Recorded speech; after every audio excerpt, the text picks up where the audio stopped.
Situation ऐसी है कि वुमेन्स अपने घर में ही पूरी तरीके से सेफ नहीं है। जैसे अपने पत्नी पर कभी भी हाथ उठा देना, उनको असॉल्ट करना, उनके ऊपर दादागिरी जमाना, उनकी इज्जत ना करना। फीमेल्स को हर एक कदम पर प्रॉब्लम फेस करनी पड़ती है। ऐसे कपड़े मत पहनो, ऐसे मत चलो, ऐसे मत बोलो, यहाँ मत जाओ, वहाँ मत जाओ, इसके साथ मत घूमो। हर एक कदम पर लड़कियों को प्रॉब्लम फेस करनी पड़ती है क्योंकि लोग उसको दबा देते हैं जो कमजोर होता है। और इंडिया में वुमेन्स को कमजोर माना जाता है क्योंकि इंडिया एक मेल सेंट्रिक सोसाइटी है। हमारी कॉन्स्टिट्यूशन के हिसाब से 2 बच्चों में इक्वल प्रॉपर्टी बटेगी, लेकिन हमारी सोसाइटी में ऐसा बिल्कुल नहीं होता। बचपन से ही लड़कियों को ये बता दिया जाता है कि तुम्हें तो पराए घर जाना है, तुम तो पराए घर की हो। और जिस घर में वे जाती है उस घर में भी यही सुनती है कि तुम तो पराए घर से आई हो।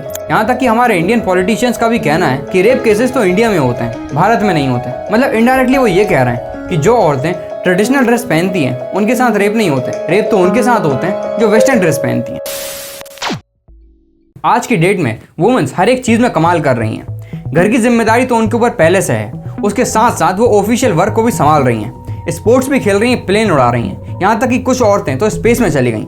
वुमेन्स का कंट्रीब्यूशन हर एक चीज में बढ़ता जा रहा है और इसके साथ साथ उनके अगेंस्ट क्राइम भी बढ़ते जा रहे हैं। सिचुएशन ऐसी है कि वुमेन्स अपने घर में ही पूरी तरीके से सेफ नहीं है। अप्रॉक्स 86% वुमेन्स ने ये एक्सेप्ट करा कि उन्होंने बहुत बार अपने घर में डोमेस्टिक वायलेंस को फेस किया है। जैसे अपने पत्नी पर कभी भी हाथ उठा देना, उनको असॉल्ट करना, उनके ऊपर दादागिरी जमाना, उनकी इज्जत ना करना। और इन 86% वुमेन्स में से 30% तो ऐसी हैं जिन्होंने 15 साल की उम्र में ये सब फेस करा और 4% ऐसी जिन्होंने प्रेगनेंसी के टाइम, जिस टाइम पर पति को अपनी पत्नी का सबसे ज़्यादा ख्याल रखना चाहिए, उस टाइम पर वो अपनी पत्नी के साथ अच्छे से बिहेव भी नहीं कर पाते। प्रॉब्लम्स तो हर इंसान की लाइफ में आती है और अगर आप एक मेल हैं तो फीमेल्स की प्रॉब्लम के सामने आपकी प्रॉब्लम आधी भी नहीं है। फीमेल्स को हर एक कदम पर प्रॉब्लम फेस करनी पड़ती है। ऐसे कपड़े मत पहनो, ऐसे मत चलो, ऐसे मत बोलो, यहाँ मत जाओ, वहाँ मत जाओ, इसके साथ मत घूमो। हर एक कदम पर लड़कियों को प्रॉब्लम फेस करनी पड़ती है। वहीं लड़के बिल्कुल फ्री होते हैं, उन्हें किसी भी चीज़ की पाबंदी नहीं होती, कोई रोक टोक नहीं होती। देश की 48% ऑफ पॉपुलेशन विमेंस की है,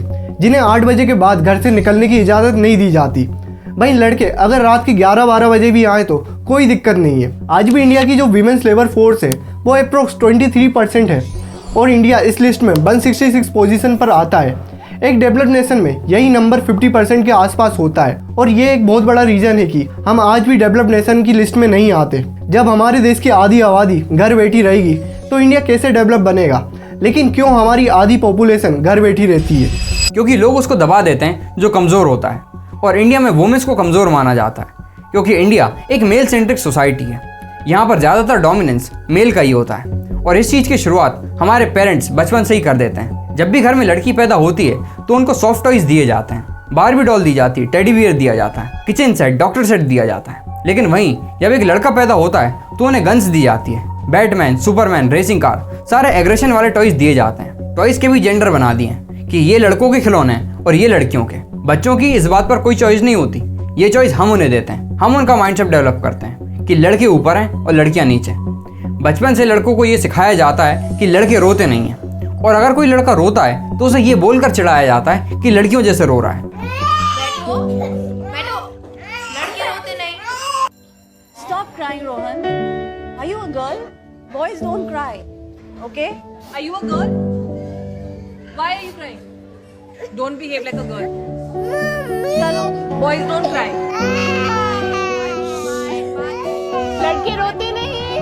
जब ये सब बातें एक लड़की सुनती है तो उसके दिमाग में क्या थॉट्स आते होंगे कि कमज़ोर लोग रोते हैं और क्योंकि लड़कियां रोती हैं तो वो कमज़ोर हैं। हमारी सोसाइटी ने रोने का कॉपीराइट सिर्फ वुमेन्स को देकर रखा है और इसे एक टैबू की तरह समझा जाता है, जबकि रोना कितनी बड़ी मेडिसिन है। जो रो सकता है वो अपने इमोशंस को एक्सप्रेस कर सकता है।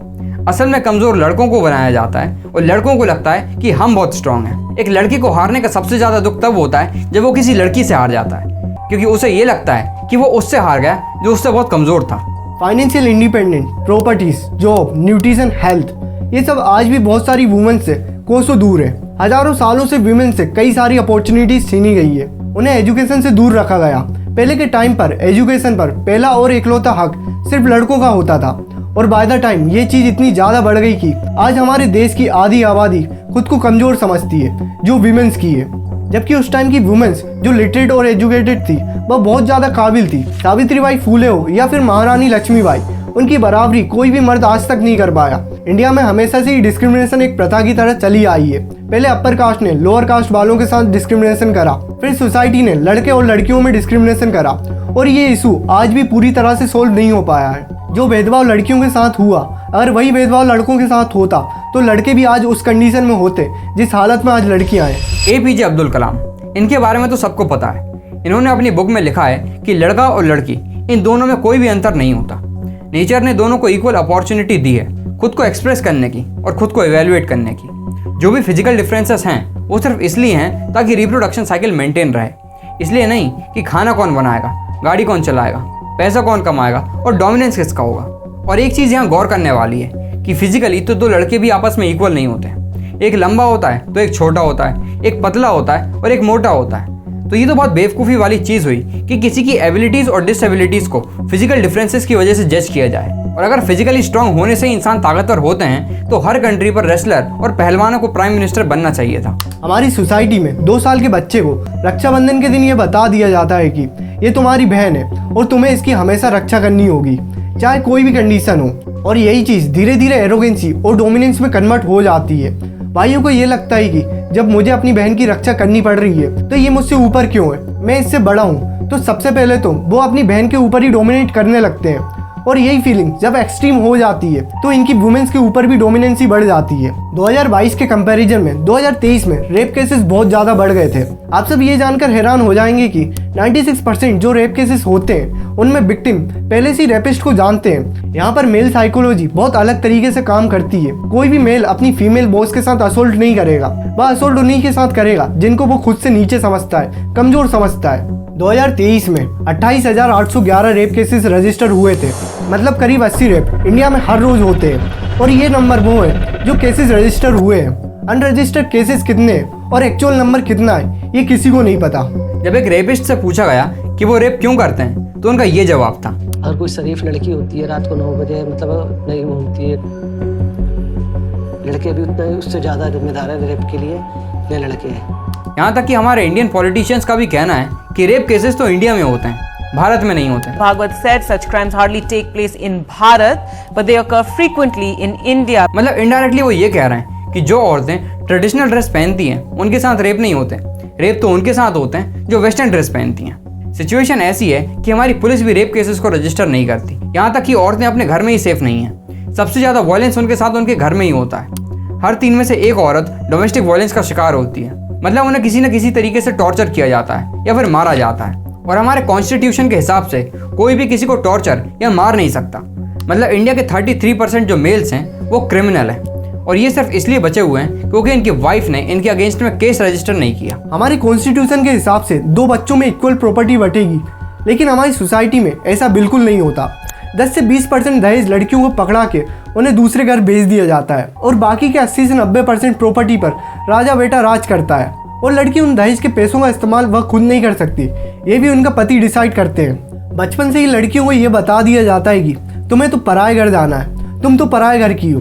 और जिस घर में वे जाती हैं उस घर में भी यही सुनती हैं कि तुम तो पराए घर से आई हो। तो उनका असली घर कौन सा है ये आज भी किसी को नहीं पता।